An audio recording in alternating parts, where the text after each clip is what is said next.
जिसके लिए मैं ये सब करती थी उसने तो मुझे समझा ही नहीं, तो अब मैं करके क्या करूँगी। मैं अपने दिल के अंदर ही बैठा लूँ और किसी को ना बोलूँ, तो मैं क्या करूँगी।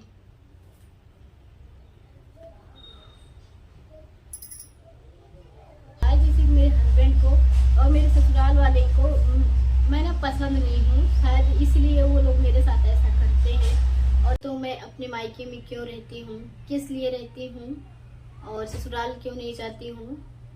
जैसे कि मैंने एक कल वीडियो बनाई थी एक, जो कि मैंने उस वीडियो में कुछ बोला है। अगर आप लोगों ने नहीं देखा है तो जाकर देख लिए, ये वाली वीडियो देख लीजिएगा। तो मेरे पापा मम्मी मुझे ज़बरदस्ती यहाँ पे रखते हैं। तो मैं आपको आज सच सच बता देती हूँ कि आखिर क्या बात है। दोस्तों, मेरे शादी को 5 साल हो चुके हैं। मेरी शादी हुई थी 2019 में, लॉकडाउन की पहले। मेरी शादी जब हुई थी तब मैं बहुत ही ज़्यादा खुश थी। जब मेरी शादी होती है तब मैं ना बहुत ज़्यादा खुश होती हूँ, बहुत ज़्यादा खुश रहती हूँ, क्योंकि हर कोई अपनी शादी पे खुश होता है और खुश रहते हैं, क्योंकि नया घर रहता है, नए लोग रहते हैं और सारी चीज़ें नई नई होती है, तो अच्छा लगता है सभी के साथ रहने में, हंसने बोलने में। मुझे बहुत अच्छा लगता था। लेकिन जो भी चीज़ें होती थी मेरे साथ, जो भी हो रहा था, मैं किसी को नहीं बताती थी। नहीं तो मैं अपने घर में बताती थी, नहीं तो अपने ससुराल में किसी को बताती थी, क्योंकि जो भी बातें होती थी मैं उसको सही करने में लगी रहती थी कि चलो कोई बात नहीं, आगे चल के ठीक हो जाएगा, समय बीतेगा ठीक हो जाएगा। लेकिन ऐसा बिल्कुल भी नहीं था कि अगर हम समय का इंतज़ार कर रहे हैं तो समय आएगा तो ठीक हो जाएगा। तो मुझे नहीं लगता है कि समय का वेट करो तो चीज़ें ठीक होती है। लेकिन हाँ, ऐसा भी होता है कि कोई चीज़ें अगर दोनों तरफ से ठीक की जाती है तो ठीक हो जाती है। लेकिन क्या अगर एक तरफ से कोई चीज़ें ठीक करो तो क्या वो ठीक होती है या सही हो जाती है? तो शायद इम्पॉसिबल है कि अगर कोई चीज़ें को एक तरफ से आप सही करोगे तो वो सही नहीं होगी, जब तक आप दोनों तरफ से उस चीज़ को सही नहीं करोगे। तो इसी तरह मेरे साथ भी हो रहा था कि जो चीज़ हो रही थी मेरे साथ है, मैं किसी को नहीं बताती थी, उसको मैं ही मैनेज कर रही थी, एडजस्ट कर रही थी। और जब दूसरा साल लगता है शादी का तो मैं प्रेग्नेंट हो जाती। जब मैं प्रेग्नेंट हो जाती हूँ उसमें भी बहुत कुछ होती है, बहुत चीज़ें होती है। हर एक, अभी टाइम आएगा तो मैं सारा कुछ बताऊंगी आप लोगों को एक एक करके कि आखिर हो के क्या क्या हो रहा था। तो जब भी मैं कोई चीज़ मुझे ज़रूरत पड़ती थी तो वो चीज़ें मुझे नहीं मिलती थी, और वो चीज़ें के लिए ना मुझे खुद से पैसे देने पड़ते थे। जैसे कि मेरा कुछ खाने का मन है या तो शरीर के लिए कुछ के लिए कोई पोषण चीज़ें होती थी, अगर ये सब कुछ खाने का मेरा मन करता था तो वो चीज़ें मुझे खुद से खरीद के खानी पड़ती थी। तो ये चीज़ें मैं ना किसी तरह धीरे धीरे करके मैनेज कर रही थी और अपने हस्बैंड का फुल साथ दे रही थी कि मेरे हस्बैंड जो भी हैं, जैसे भी हैं, मेरे हैं। और अब मेरी इनसे शादी हो गई है तो अब मुझे इनके साथ ही रहना है, तो जैसे भी होगा मुझे आगे इन्हीं के साथ रहना है। तो मैं सारा कुछ मैनेज कर रही थी और जैसे जैसे मतलब मैं अपने लिए जो कर रही थी, जो भी पहन रही थी, जो भी खा रही थी, हर चीज़ें मैं अपने हस्बैंड के साथ उनके लिए भी कर रही थी। अपने लिए कपड़े खरीदती तो उनके लिए भी कपड़े खरीदती थी, और जहाँ भी जाती साथ में जाते थे, सारा कुछ था, बहुत अच्छे से चल रही थी लाइफ। लेकिन जो निगेटिव चीज़ थी वो चीज़ें मैं ना बहुत अच्छे से उसको ऑब्जर्व कर रही थी, कि उसको मेंटेन कर रही थी कि कोई चीज़ें आगे जाके ज़्यादा ना हो। वो सारी चीज़ें कर रही थी जो मेरा हक था, मुझे जो करना चाहिए था, मैं सारी चीज़ें कर रही थी। और क्या ही बताऊँ, जब मैं फिर मेरी ना डिलीवरी होती है जब, तो डिलीवरी में मैं बहुत ज़्यादा अकेली पड़ जाती हूँ। जहाँ भी मुझे सबकी साथ की ज़रूरत होती है वहाँ पे मैं एकदम अकेली हो जाती हूँ। मुझे मेरे घर भेज दिया जाता है कि तुम यहाँ पे नहीं, अपने घर जाओ, यहाँ पे हम तुम्हारी सेवा नहीं कर पाएंगे, हमसे नहीं होगा ये सब। तो मुझे ना मेरे मायके भेज दिया जाता है, तो मैं अपने मायके आ जाती हूँ और यहीं पे मेरी डिलीवरी होती है।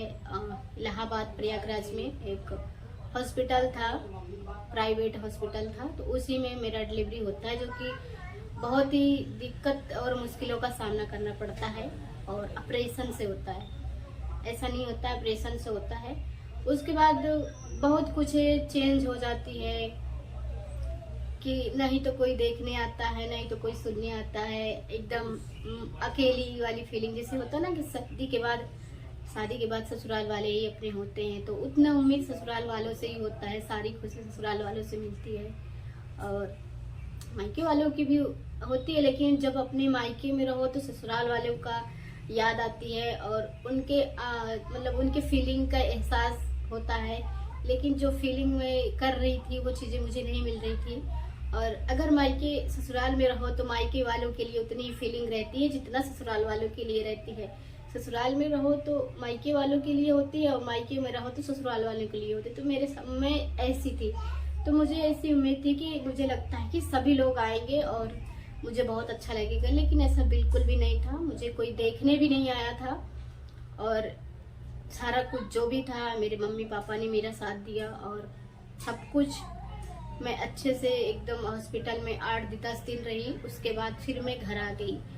यहाँ पे जब मैं आई थी तो 2-3 महीने शायद 2 महीने शायद थी यहाँ पे। डिलीवरी के बाद मैं 2 महीने थी, तभी भी घर पे कोई नहीं देखने आया था।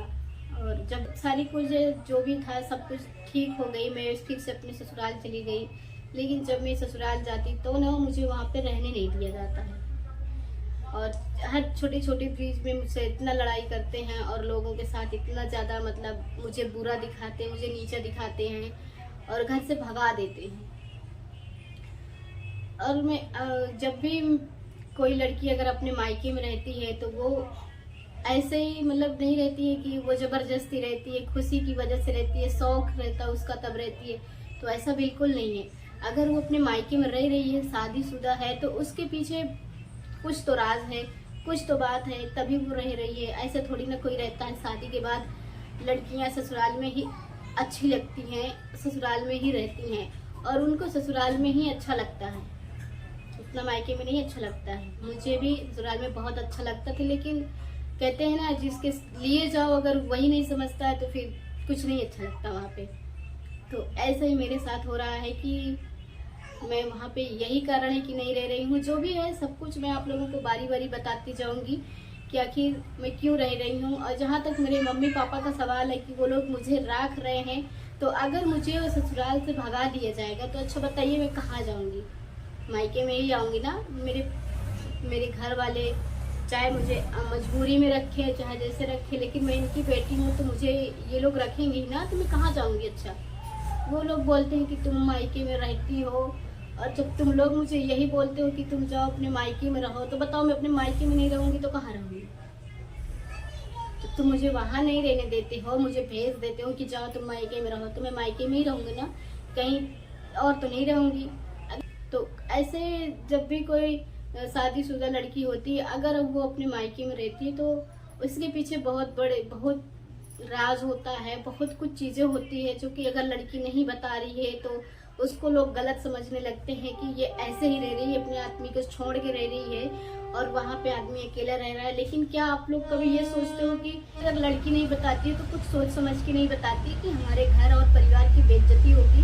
जो चीजें हैं, जो भी बातें हैं, वो हमारे घर में ही रहे, चाहे तो ससुराल हो चाहे तो मायका हो, लड़की के लिए दोनों एक ही समान होते हैं। लेकिन कहते हैं ना कि अगर जिसको जो चीज़ करना होता है वो तो करते ही है। ऐसे ही मेरे साथ भी हो रहा है। जैसे मेरे हस्बैंड को और मेरे ससुराल वाले को मैं ना पसंद नहीं हूँ, शायद इसलिए वो लोग मेरे साथ ऐसा करते हैं। और ये चीज़ें ना 3 साल से कंटिन्यू हो रही, 3 साल से।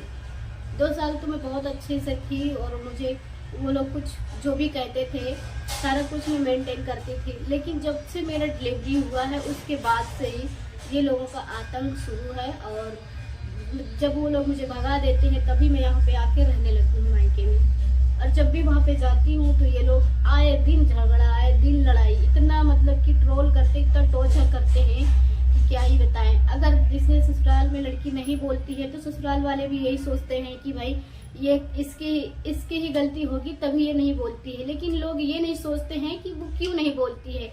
वो इसलिए नहीं बोलती, मैं इसलिए नहीं बोलती थी कि अभी मैं यहाँ पे बात बोलूंगी तो लोग यही कहेंगे जुबान लड़ाती है, बात दोहराती है, तो इसलिए मैं नहीं बोलती थी। ये चीजें 2 साल से चल रही थी, लेकिन मैं किसी से कुछ भी नहीं बता रही थी, चाहे तो मेरी जेठानी ही क्यों ना हो, लेकिन मैं किसी को नहीं बता रही थी। और मेरी आदत ये थी कि मैं नहीं तो किसी के साथ खड़ी होती थी, नहीं तो किसी के घर जाती थी, नहीं तो कहीं उठती बैठती थी। मेरी चीजें ये थी। बस अगर मुझे वहां नहीं रहने दिया जाता है तो मैं कहाँ रहूँ, अपने मायके में रहूँ ना। तो आप लोग कमेंट में बताइए कि मुझे कहाँ रहना चाहिए, और यहाँ रहना चाहिए कि वहाँ रहना चाहिए। अगर जो भी ठीक लगेगा वो तो मैं करूँगी ही, लेकिन आप लोग एक बार कमेंट में ज़रूर बताइए कि अगर शादी के बाद लड़की अपने मायके में रहती है तो कुछ उसका रीज़न होगा, तभी वो रह रही है। तो क्या रीज़न होते हुए भी लड़की ससुराल से मायके में खुश रह सकती है, आराम से रह सकती है? अगर रह सकती है तो आप बताइए, कमेंट में ज़रूर बताना। और जो मैं अपने ससुराल वालों के लिए ये कहना चाहूँगी कि अगर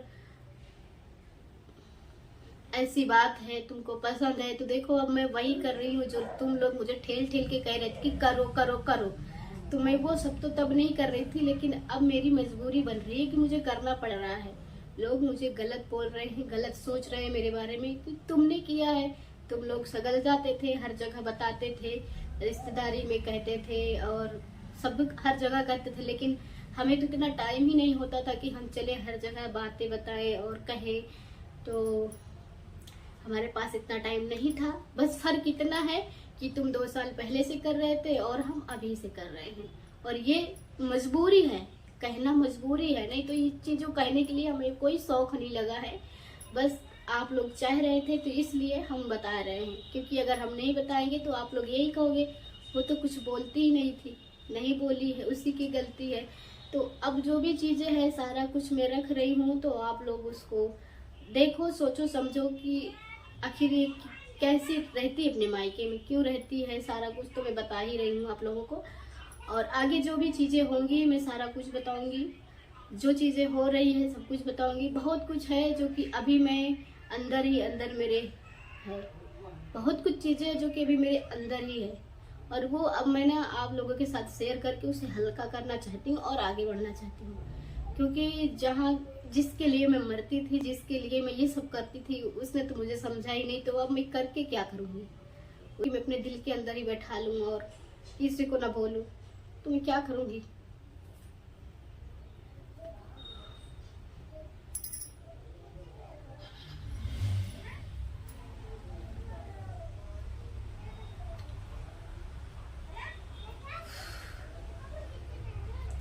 चलिए, अच्छा है जो आप कह रहे थे, जो आप कर रहे थे, आपको अच्छा लग रहा था, तो ठीक है, खुश रहो। चलिए दोस्तों, अब इस वीडियो को मैं यहीं पेंट करती हूँ। आप लोग अपना ख्याल रखिएगा। और मेरी टॉपिक तो चेंज हो चुकी है क्योंकि लाइफ में बहुत कुछ चल रहा है, तो मैं कहीं जा नहीं सकती हूँ, इसलिए घर बैठे ही सबको ये चीज़ें बता रही। तो चलिए, मिलती हूँ एक और नई वीडियो के साथ, तब तक के लिए धन्यवाद।